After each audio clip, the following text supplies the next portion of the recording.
If I think about this part of the world, I still think it's a very young sport. People are still learning, and I'm from Europe originally, so for me, I almost take it for granted that there's heritage and culture kind of ingrained in people's brains. Yeah. But here it's almost like a blank slate, which is awesome because then you can have fun with it and you can, change the envelope up. But, you mentioned GCN, and I'll never forget when those guys came, Simon and Jeremy, and suddenly like crowds were coming out of nowhere. It was like, yes, at the expo, we had like 10 lines deep and people wanted autographs, and these guys, they were jet lagged. They got off the plane like 2 days beforehand, and we've done some filming days around Vancouver. So funny. Yeah, and rock stars. But then it was that thing. It was like people were like, oh yeah, we know these guys, like this is awesome, and they're telling you these stories, we want to be a part of that. That was awesome to see. Like it just shows how much passion people have here. Cool. Welcome back. We are season 2, season finale of Super Domestique podcast, and I'm so excited. We're on location at the RBC Grand Fondo offices. We are here with Oli, and we're here with Will. How are you guys doing today? Great. Yeah, we've just been chatting bikes. We're having coffee. Life's pretty good. Yeah, life's good when you get to chat bikes and drink some coffee. But first of all, for everyone at home, what do you guys do with the RBC Grand Fondo? So I'm the operations director or event director. Essentially, I take care of, once everybody else brings people to the event, I get them from the start line to the finish safely. It's kind of my shtick. Okay, that's super important. Yeah. And Ollie? Yeah, so my role is more creative, marketing, communications. Yeah.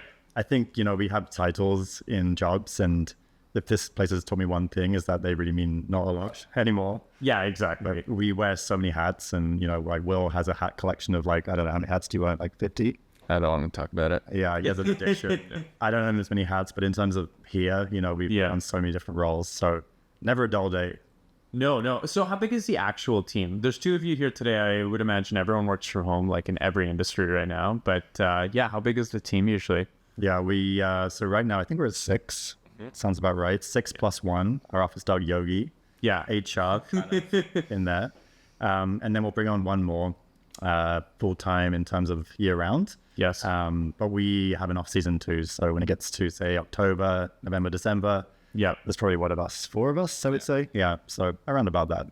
Perfect. So for people who don't know what the RBC Grand Fondo is, for me personally, even when I wasn't fully into cycling, I knew about the event, and I knew it was kind of like the biggest bike race, bike event in North America. That's kind of how you guys advertise, put it out there. But when I actually wrote it, it feels just so massive, and the scale and where you're going and how epic it is. So give me like the 2-second briefing. What is the RBC Grand Fondo Whistler? It's a celebration of just good vibes, people doing incredible things, coming together, riding. I mean, this is more than 2 seconds now, but yeah, that's all good.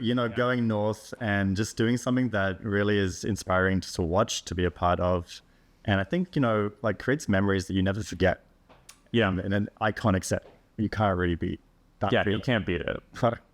Yeah, from my perspective, it's a way to bring the community together. Yeah. We strategically have it near the end of the cycling season because we want everyone to be able to participate. So it's not only about that competitive athlete. It's not only about that amateur athlete. It's about literally anyone who likes to be on a bike, come and do something super, super cool in a place that, they wouldn't be able to on an average day.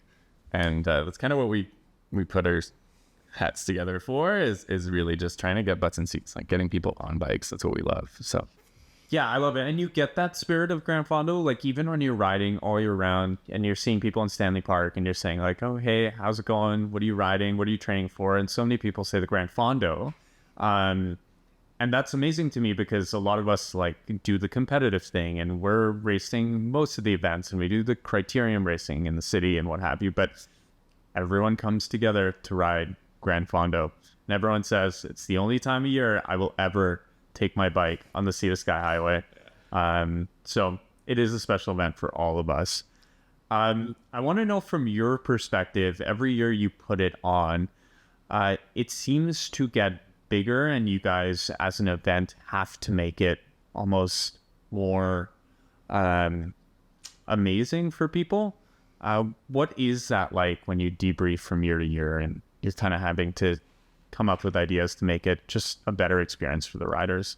Honestly, it's super exciting. Like, we get pumped to see people have, great times. Yeah. But I think one of the reasons, and one of the things that Will and I share in common, is that, we're innovators. We want to grow and do things differently. We don't really want to just do the same rinse and repeat. Yes. That doesn't get us excited. And I don't think that gets people excited either, because sure, you can have great experiences, but, what's going to be your next challenge, or how does next year become even better? And so, yeah, we debrief, and we love feedback and people's community involvement like that. And then it's a case of, okay, like, straight away, let's go. Let's bring next year to life. And how can we get excited about it? Because if we're not, then, people won't be. Yeah. What's like the big unique thing, though, you would say that you guys are always kind of pushing the envelope on? I think it's like inclusivity. Like, the competitive riders are out there riding it in like 3.5 hours, like maniacs. And then you have people who their whole season of training and prep, and, it might be a life goal for them to ride the Sea to Sky all the way to Whistler. How do you accommodate all of that? Yeah, that's a really good question. It's a lot of planning. I think the first thing is, in Vancouver, we got this really, really cool little scene in the event space. Yeah. Obviously, we're the biggest Grand Fondo. We've got a lot of cyclists that participate, but there's also a ton of other amateur level or mass participation level events happening. And the event planning community here is incredibly strong. And what's cool about that is we support each other in a lot of ways. We learn a lot from each other's events. So most of us here contract work for the other types of mass participation events that happen in the city. Yeah. And vice versa, like, when they come to our events, they'll give us feedback about, hey, we did something really, really interesting that worked well, that got this group engaged, and maybe you should try it. And then we do the same for them. And it's nice to have kind of that overlap between the different groups, and seeing, I guess it's almost A/B testing, like, once in a while we'll try something, see if it works, and if it doesn't, that's fine, we move on. But just being able to support each other within the space here is something that I haven't really gotten to experience in other cities as much. Give me some insight, because something I'm curious about is we saw this big renaissance in cycling, right? When COVID happened, everyone bought a bike, everyone got into cycling or any endurance sports. How did you, as mass participation event planners and coordinators, kind of respond to a newfound demand for the sport? It must have been a complete shift when you guys put it on after COVID. It was a weird time, wasn't it? Like, so much had changed. A lot of things we were just figuring out, and the whole world was. Yeah. And I remember, you had Erin War in your pod, talking about this a little bit and saying your responsibilities, Erin being the CEO of Cycling BC. Exactly. Yes. And, she was listing off so many different stakeholders, groups. She's talking about BMX, all these different pieces. And so that was all shifting in real time. And I think, everybody was kind of going in blind to that, but everyone had this desire to just be doing something and being active and coming together again. I think as humans, we're not really meant to be in some of those situations where we were kept apart or exactly that sort of thing. And cycling was such a beautiful way to express that, because people could still go outside, they could still ride. For a lot of people, it was the first time they'd gone on a bike. And I think that's something that unites us as well, because we just want to see the sport grow. We're an event, but we're just the tip of an iceberg on seeing more people get on bikes, healthy lifestyles, fresh air. Yeah. And that first year post-COVID was just a bit of a reset for the industry as a whole. Yeah, there were a lot of unforeseen challenges and things that we dealt with. That's pretty transparent. And I think the biggest thing that we did was we listened. So we went through it. We tried to basically survive.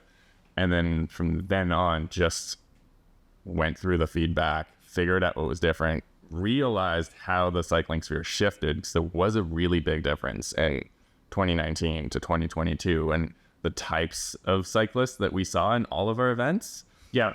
And so we essentially just adapted after that, changed timelines, changed education pieces, did a lot of work, and I guess in the end it worked out. And it's something that basically that process has basically been ingrained within our team now, that we're trying to keep it moving forward. Yeah, I noticed that with your event. Like, I participate in a lot of events. Our club, The Last Drop, obviously so many of the members participate all over Canada and the United States. I think the unique thing with Grand Fondo that you guys did after COVID is you had a lot of training elements, whether it was in the newsletter or you provided people tools to kind of get ready for it. And I think it responds to what people are calling like the COVID baby cyclist, where you bought a bike, you sat on a trainer for 2 years, you got really, really strong, and you never kind of were in any mass participation event, or you never, jumped into a group ride or raced or anything like that. And then you're all showing up for these big events. So it's very good that you guys kind of offered that level of learning for people, because I don't think many events did that to respond to all these new cyclists. It's funny you use the word learning, because I flipped that over a little bit. Yeah. And I think that we had to do a lot of learning too. Yeah. There's the good vibes and there's the let's go back, and then when you do go through that sort of cycle and you see, okay, well, maybe things are changing now in events. Maybe events have greater responsibilities to cyclists. Maybe it's not just about putting on a day and, the post celebration and some results and some photos. Yeah. What's the roadmap? How do people get there? And not only that, but how do they love the sport and feel supported? How do they find new communities? How is an event, or what is the event's responsibilities?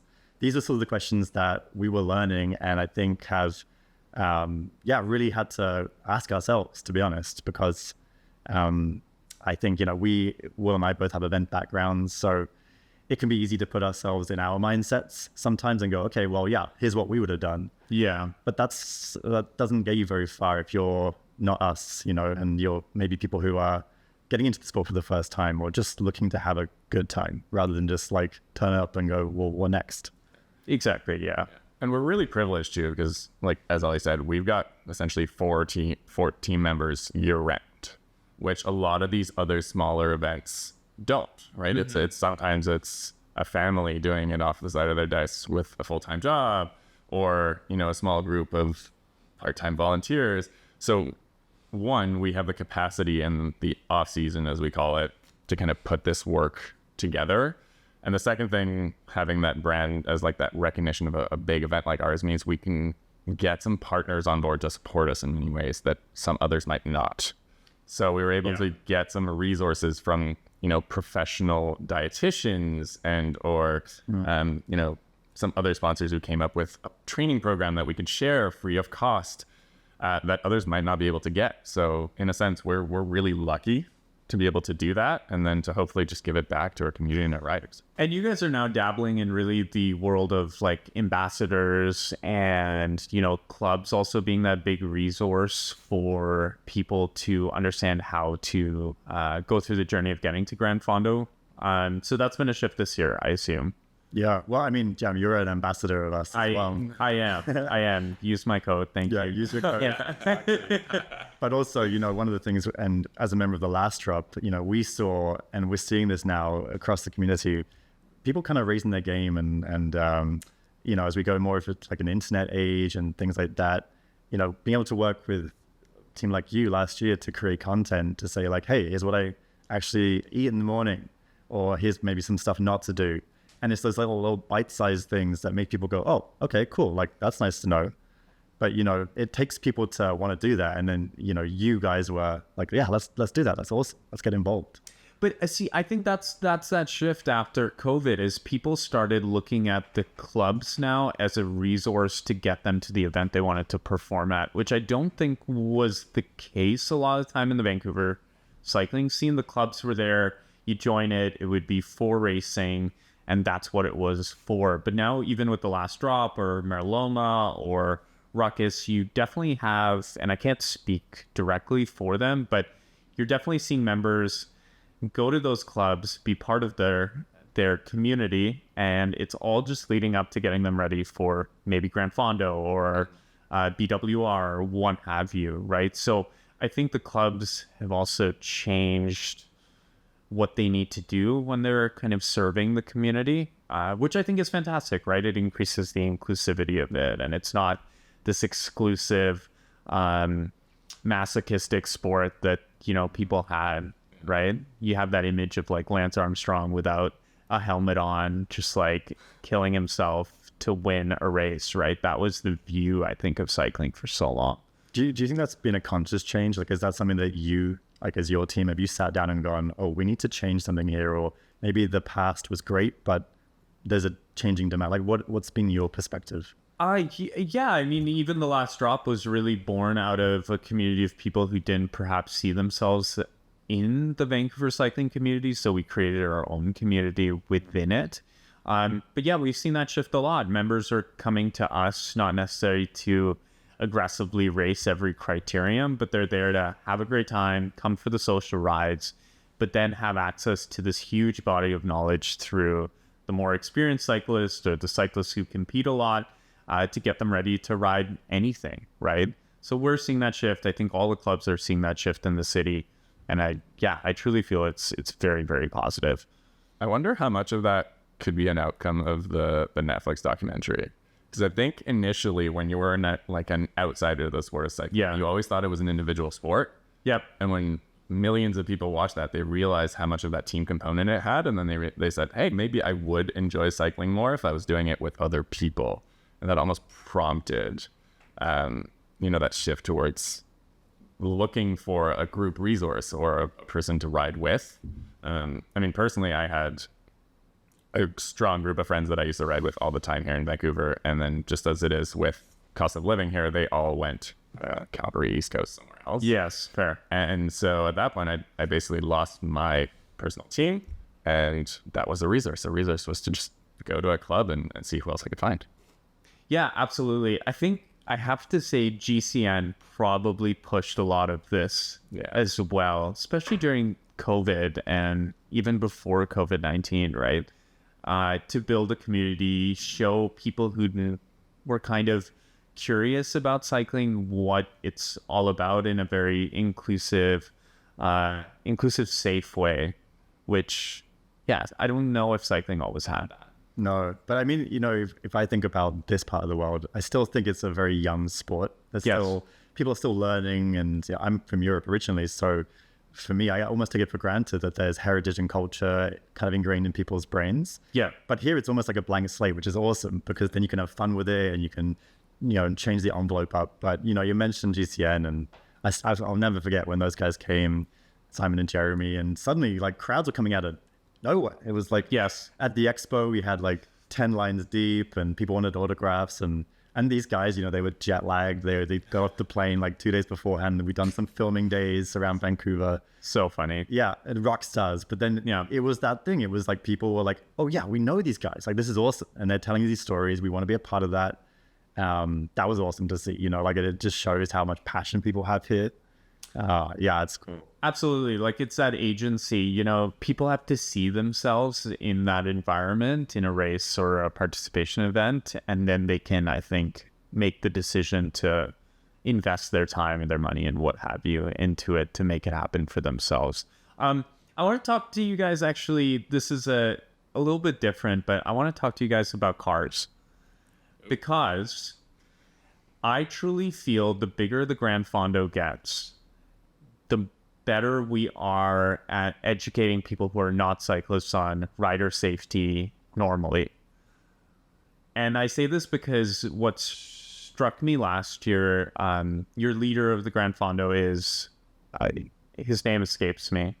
Neil? Yeah. He mentioned that if they had to try the Grand Fondo today and get permission from the provincial government to actually shut down the Sea to Sky Highway, it would just absolutely not happen. There's no way. How do you guys feel about that? I really think you have a responsibility as this thing grows and becomes even more successful, and I hope it does, to that component of rider safety and educating drivers that, this is a massive community that's very passionate about what they do. Yeah, that's a good question. I mean, Neil's right. If we were to try and do it today, there's no chance it would happen. Just infrastructure-wise, I mean, there's been a huge shift in landscape, and part of my job is obviously trying to minimize the impacts that we have on, the various communities that we go through. There's, since... Can I ask what the biggest pushback is every year from like an infrastructure, like shut down the Sea to Sky? Are the people screaming at you and like protesting you outside your offices every year? No, not really. We do get the usual influx of emails, but it's never that bad. The good news is, at least at this point, a lot of the communities have gotten used to us obviously there's going to be some impacts on individuals. It's never going to change. With this year-round team, like my job really during the off-season is try to see how much I can minimize that. Like, what are the changes we can make to traffic flows? I work with, a variety of different traffic engineers, variety of municipalities and different stakeholders to try and make that better. But it's always going to affect some people. There's just nothing we can say. So there's really no significant pushback from individual groups per se, which is nice. We do have a lot of that support in the community. The tricky part is there's always unexpected scenarios that happen every year. And so let's say there's some road work that pops up a couple of days beforehand or other situations. And as much as we can try to adapt, there's just only so far we can get. And then of course, a downstream effect. So those are a little bit more challenging, but so far it's always worked out well. And again, we have some really, really strong partners, everywhere from police to traffic management. I mean, we essentially pull traffic TCPs, so traffic control personnel, from throughout BC for the event. Like, we are flying people in. That is to get them to come and manage some of this stuff, which is it's kind of neat in a sense. And so it's just, the devil is always better than the devil don't. Absolutely. So, Absolutely. I also feel like in my mind, the highway now, to see this guy, to drive it, it's almost like a meme, whether it's winter, whether it's summertime. Yeah.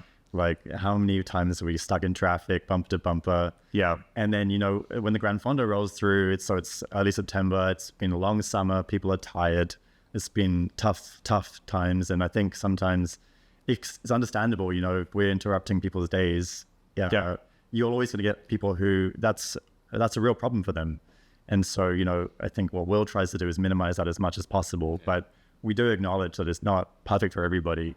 But I do think, the other side of that is that if you look at the way the media portrays things, and I try and push Will on this sometimes as well, is that we have to do a lot of work to let people know, hey, this is going to be happening, running through town. It's a international cycling celebration. It's pretty cool. Yes. But if you look at Daily Hive or you look at other places, other media outlets, what are you going to see? You're going to see traffic disruption. You're going to see bridge closed. You're going to see negative highlights and headlines. Yeah. And that is, it only ever tells half the story, and if you were to talk to someone who's actually ridden and you got their perspective, they'd be like, really? I get to ride this traffic free? I mean, that's awesome.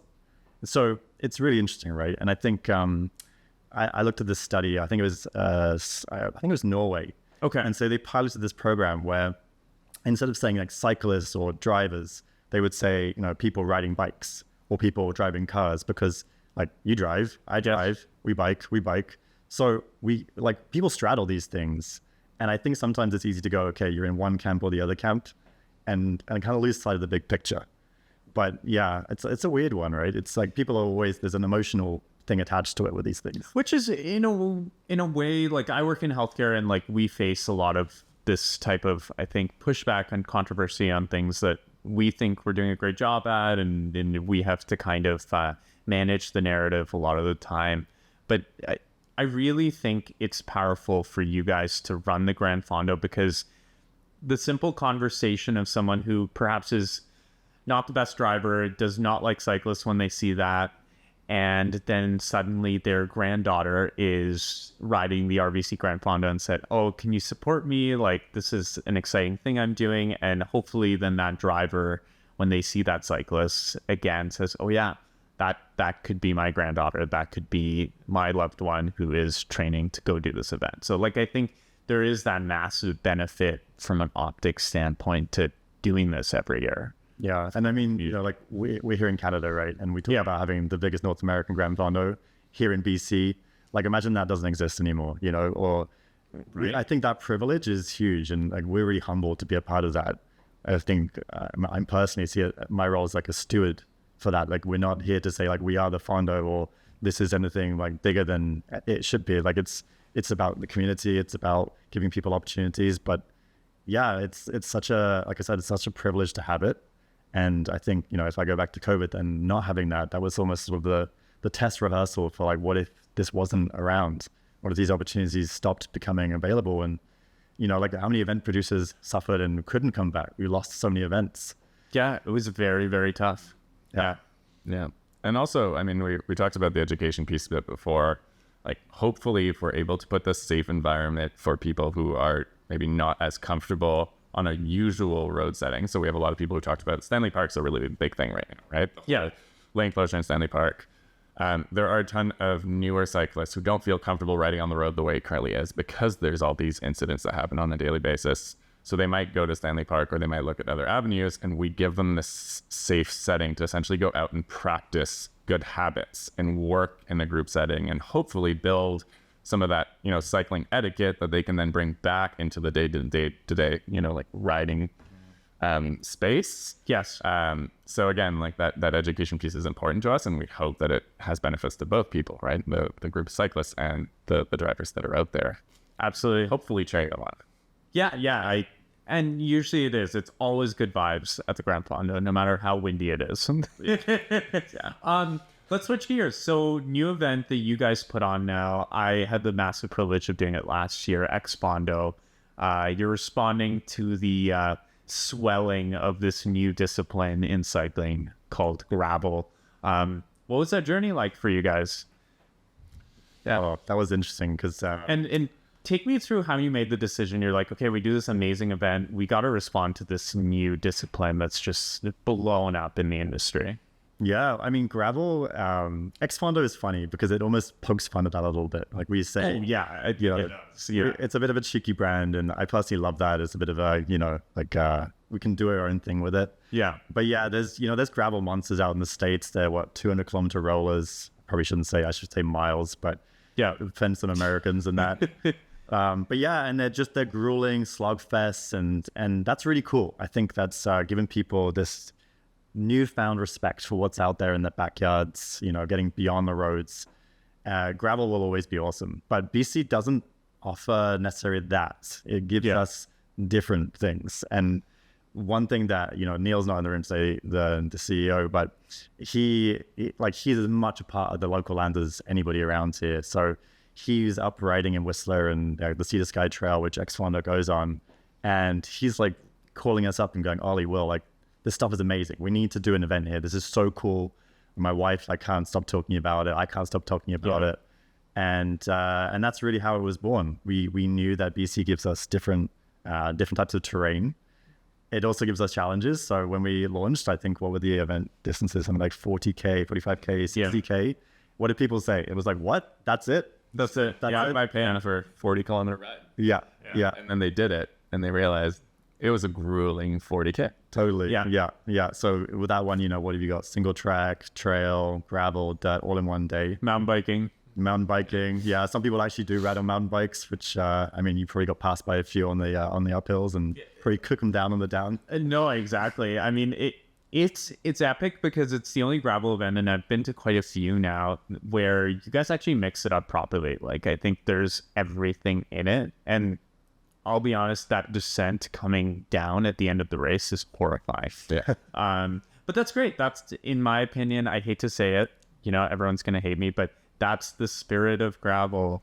That's what it was supposed to be, is you're supposed to take this thing that's not supposed to really go down a super technical descent, and you just kind of point it in that direction and hope for the best, and you get that feeling. Yeah, I could just see everyone on the East Coast going, "Ooh, no, yeah, don't say the spirit of gravel." Yeah, that's why I love the XFondo so much, because I'm a non-competitive cyclist. I do a lot of events, but I'm really, really not good at it. But I own every single type of bike that I can. Yeah, for me, that opportunity to be able to integrate them all. Yes, obviously, I still only use one bike, but being able to ride all the different types of terrains was really what drew me to it. I actually wasn't on the team at that point, and then the two of them came to me and was like, they were saying look at this concept, this is special, this is new. Went out there, rode it, and then realized, yes, this is so cool, we have to get on it. And so at that point, it was just kind of coming up with something that, as you said, it's got some technical stuff, so how can we make it safe? Yes. So what components can we integrate that are different to the current gravel landscape, but in a fun, nonchalant, kind of dirt off your shoulder type of environment? Love it. What's new for this year? You guys have longer distance. I know that. We're going to find out this afternoon. So yeah, we're launching a new course. We're calling it Further. because why come up with a smart name when you can just make it sound longer? Love it. So that's gonna be new. We got new MCs coming in, new people gonna be telling new stories. We're trying to do a bunch more video as well, make it interactive. Awesome. But yeah, it's fun. Yeah, and that's another, again, it's bringing back to that privilege, is because we have this team that's year round, and we have good relationships with a bunch of different stakeholders. So in this case, it was actually some people from SLRD, so the Squamish Fluid Regional District, who came to us and said, hey, look, we've got this really cool thing that's coming up. You could potentially use this for your event. Come check it out. And I don't think, that probably doesn't happen very often, but they know us. They know that we're professional. They know we put on good, safe events. And they were like, come and discover this cool new terrain near Pemberton. And so that's literally what we're going to do right after this, is get in our car and go ride some new terrain up in Pemberton. Amazing. So I think that, again, you're responding to the community. I think you heard it loud and clear. People had an amazing time, but they just wanted it to be longer. But we like suffering on our bikes, I guess. Hey, I tell you what's not new though. I mean, you can speak for yourself. I hate suffering on my bike. Yeah. I moan about it all the time. Yeah, he's definitely British in that way. Yeah, that totally. Yeah, I've just insulted a bunch of other people too. Okay. And then he'll be fast, and you're like, this is not. Yeah, secretly training for the scope ride.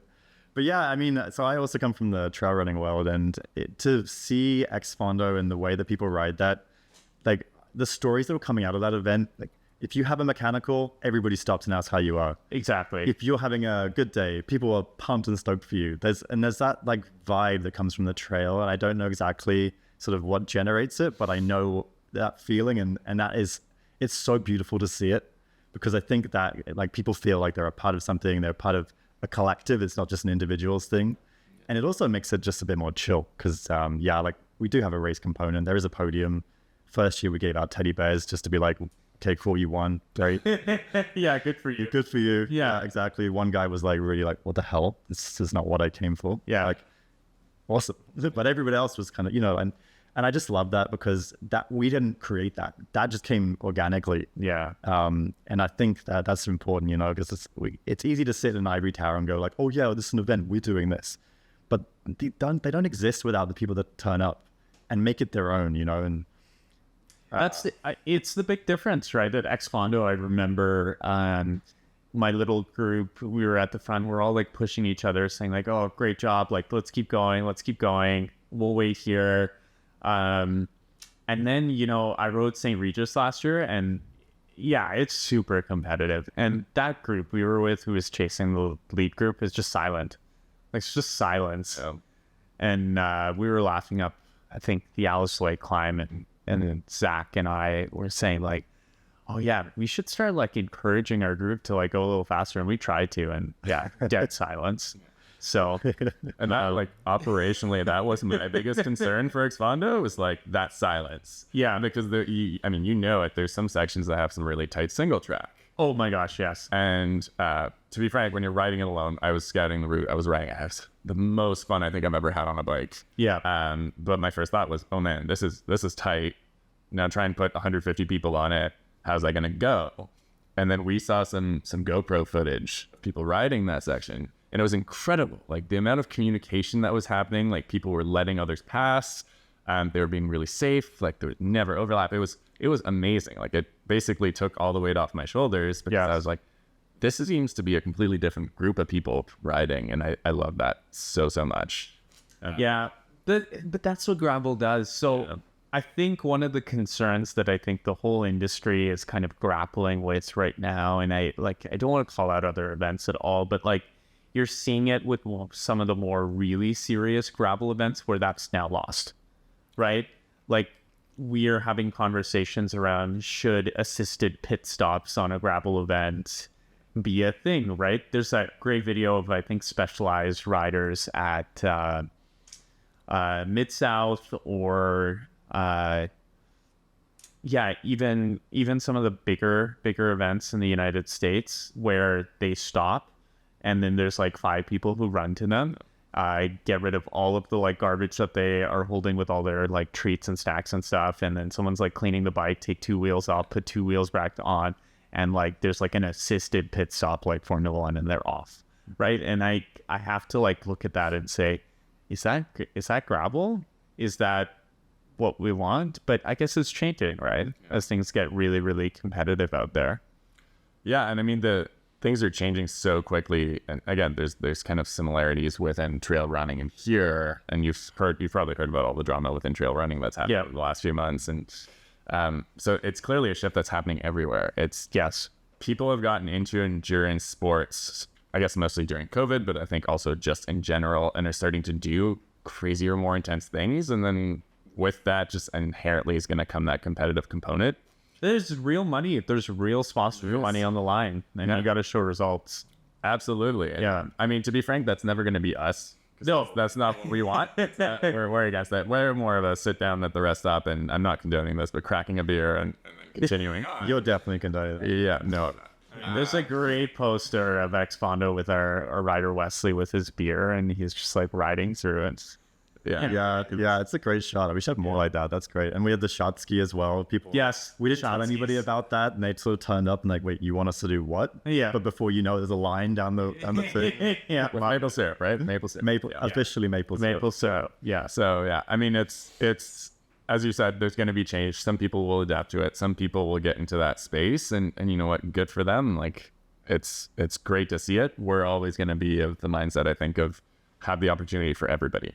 Yes. Like with the RBC Grand Fondo Whistler, we have that Say Regis Cup. If you want to go in there and go heads down and be quiet for 3 hours, which I do in some cases, I want to do that. And that's great. But then if you'd rather, spend 8 hours looking at the scenery and having a great time, stopping at every single aid station and having whatever food is there, then do it too. And I think that's kind of the ethos of our company here, our small little group, is we just want to make sure that everyone has the opportunity to experience cool things. Yeah, there's 5,000 people, and they're all unique, all individual. They're all having their own legitimate, real experience. And I think sometimes, it's easy to celebrate the people who are on the top step. Of course. I'm sure you guys, when you debrief afterwards, you were probably like thinking, oh, I was swearing at you silently, and that was really tough and everything. But there's glory there. There's some sort of like a stop clock that says, yeah, you did a good job. Yeah. But if you're coming in, hours later, or you've had the hardest ride of your life, why is that any less legitimate? Like, I think it's just, there's so many stories and so many journeys. It's not even on the ride day itself. It's the whole, how did you get involved in this in the first place? How did you keep going when the times got tough? Who inspired you? What were the things that like pushed you to achieve something that maybe you hadn't done before? And celebrating that, like everybody deserves to have that congratulations, well done. And not just normalize it and go, yo, you rode a Grand Fondo. Okay, big deal. I think it's easy to do that. It's a huge deal. It's huge. It's huge. It's huge. I think that saying is so good in our sport, at least. Like, yeah, you get faster, but it doesn't hurt. So the person who finishes, does it in 6 hours, right? Stops at every rest stop. They suffered as much as the guys who win and do it under like 3.5, right? Yeah. Here's a question for you guys. How do you keep the St. Regis super competitive side still exciting and you encourage it? Because I definitely show up to Grand Fondos and they say at the start, they're like, this is not a race. Do not race this race. Oh, wait, I said it was a race. No, it's a Fondo. Don't race it. And of course, everyone's racing it. But how do you guys keep St. Regis fun and exciting? And I think it's kind of two things. Is one, infrastructure and planning. Like obviously the fact that we're able to have a fully closed course make a huge difference. Yeah. Right. We have that safety component, and we have, some really good support from some commissaries who have that technical background and experience. Yeah. So they're great. Two, I think it's relationships with clubs as well. So we have a good engagement with all the different local clubs, and by them knowing us and us knowing them, they have an appreciation of what we do too. And so we've been able to kind of build this little ecosystem where they know they can come in at the end of their season, right? Because this is not really, it's generally not, or like not like exactly. Yeah. You're doing this to kind of have a good time, still push yourself, but then see where you can stand. And so, I think it's just giving them that opportunity and then knowing that the right people will show up at the right times. So like as I said, like all the different clubs have that race team. They all know us, we know them, and they know they're all going to come here together. And then use it for them. They get to use it as, you know, almost like an end of season party without having to have their own. Yeah. So I think it's really just giving them the right opportunity, and then the right people do show up. Yeah. Like we label it as a race because it is. And I think the rest, as Will says, is like, we know what that is. So it's casual, it's a bike ride. But when you are in a race, every year and every race is going to be different, and you'll know this. And I think that, like, for example, when you are racing yourself, like where did the attacks come from? When did you, like, how are you feeling? Oh, it's all Taylor Way. It's like we all the training goes into just that one climb, and then those 5 minutes after, that's like a falls flat onto the highway. Like we all know it all explodes from there. Yeah. I mean, I'm sure you guys watch it and see just like St. Reed just like implode on Taylor Way. Oh, yeah, of course, yeah. Well, Yeah. like we're in the helicopter heading north. Oh, okay. So we get the bird's eye view, and it's almost like it's the perfect TV angle, if you will. It's so cool, and it just looks so easy and effortless. But then, yeah, you're exploding. The lactic's already burning your legs. Yeah. Straight away. Like, and also, are you thinking about time at that point? Are you tactics, or where was your mind at when you were racing? I mean, we all know that it's won and lost right there. If you can't catch the chase group or the main group up Taylor Way, your day is over. You know, Like, and I'm speaking from a very competitive standpoint. If you can't make that break, you're done. And then it's going to be a very long, arduous task for your group to even try and touch the other groups at that point. So it's a very weird event in that sense, where you just have to punch it for the first third, and then it generally will stabilize. And then Alice Lake all the way up into Whistler, right? So it's kind of how we focus. I'm sure everyone says this to you guys. yeah. Well, it's funny too, because so we always do our like neutralized lead out over the bridge. Right? Yeah. Which we get that's one big piece of feedback we get every year. Everyone hates it. It's basically mandated. It's a safety component. We don't have a choice. We're doing it. It's never going to change. So thank you for your emails. It's not going to change. We delete them. So we always get the complaints about that, and then it's really funny because you have the clover leaf afterwards, and then suddenly it's just go. Right? Yeah, it's just that go. And we've started seeing now the week before the Fondo, you see groups out there just literally training on Taylor Way. And I drive that highway, I think, like 74 times in a week beforehand. And so I get to see even in the training side, the different people's mindsets. Like there's some people that'll literally just do laps of, you know, Vancouver to Squamish. There's the people who are going to just spend the whole day working on Taylor Way and figuring out their tactics. And you can kind of determine which groups are who and how it's going to work. But yeah, I think it's just having that opportunity and those conversations with people beforehand, and then they just come in and compete at that level. Yeah. I don't just compete. I mean, like the times, they've just been tumbling. It's insane. Men's best time, 3:10. Yeah. Women's 3:25. Silly. Like that's insane. My car can't go that fast. Like what the hell? Yeah, with normal traffic.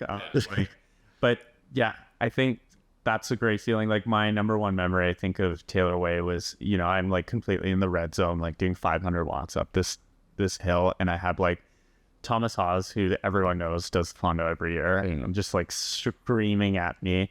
And then you have Swain Tuft, who's looks like he's on a Sunday drive. It's just like fine.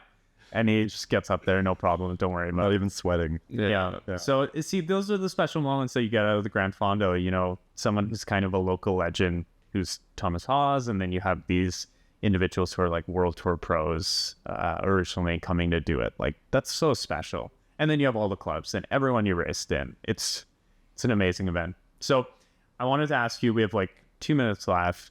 What was your favorite memory so far of all the years you've done Grand Fondo? What's like a fun, special story people don't maybe know? Oh man, that's a tough one because there's so many. Yeah. I think one thing that people don't know is that something that's really important to us is as a team being there for the last person that comes across the line. Oh, yeah. And making that experience as great as anybody else. So Lisa, who works in our control center, sends a radio message out. So obviously we track everybody all the way along the course, point to point, and we'll get it all called. And it'll say, okay, everybody who's available, basically get yourself available, get to the finish line. We're going to make some noise. We're going to get there. We're going to get everything, all the energy for that last rider. And yeah, but it's important because See, I had no idea. the crowds go home, you know, Yep. and people want to get back to Vancouver. But But then, man, you got to be there for that. I really encourage people to stick around for as late as they can. That's so cool. Yeah, it's kind of annoying. It's almost a battle we have every year because there's like the volunteers are tired and they want to go home, and suppliers as well. They have their own timelines. So they're like, okay, we're gonna start wrapping up, and we make it really, really clear, like, no, nobody's leaving until the last rider has like parked their bike, had their beer, had their meal. Yeah. And we push that every single year. And so, yeah, you'll see the whole crew kind of being out there trying to motivate people. And it's So what you're saying is the last drop this year should try and be the last riders across. Baton Rouge, do it. Yeah, let's do it. Amazing. Guys, such a privilege to talk to you both today. It's an amazing event. If you don't know about it, please, everyone, look it up. You have a beautiful website. You can chat with me about it. But yeah, let's see you all out. RBC Grand Fondo, biggest year ever, I hope this year. Thanks, Jam. It's been a pleasure to be here, and like what you guys as well are doing in the space and Super Dom. It's awesome to see. So hope everything goes well for you guys are the super domestiques of the mass event organizing community. We'll take it. Fist bumps all around for you guys. Thank you so much. Thank you, buddy. And that's a wrap. Thanks for checking out the Super Domestique podcast. Follow us on Instagram or find us at thelastdrop.cc to learn more.